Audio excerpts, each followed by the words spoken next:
and welcome to another Satnav Systems video. Today we have Audi Q2. This is 2018 model.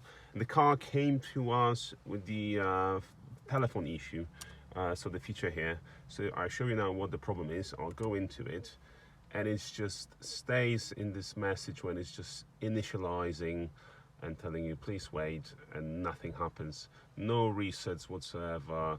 Removing the fuses, anything like that fixes the problem. It's more deep. It's a deeper of a problem with the hardware that obviously we can fix. So we'll get this now into our workshop, get it all done, and then I'll show you the final result. So we're back in the car. The repair has been just completed. And I'm just going to go into the menu now to show you. It starts with the message as it should, saying no device is connected, please select the following function, So we'll just do a test connection as well, just to test it. So we're just going to try to find a phone. There's a test phone here called Satnav Systems. So we're going to try it and establish the connection.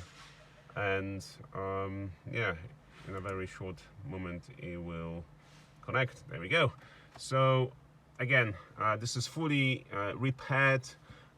It's a comprehensive repair that comes with 12 months warranty. We offer repairs on many different issues with the car radio, navigation, or infotainment system. This is Audi Q2 again, 2018 model. It came to us with the issue with the Bluetooth, with the telephone. Now it's all fixed, and you can pair your phone, and you can now again make calls and so on. So yeah, job done. For more information, just get in touch with us. I'll put the links in the description, so just get in touch, put your car details in there once you click on the link, and then we'll be happy to assist you. Thank you again. Bye-bye.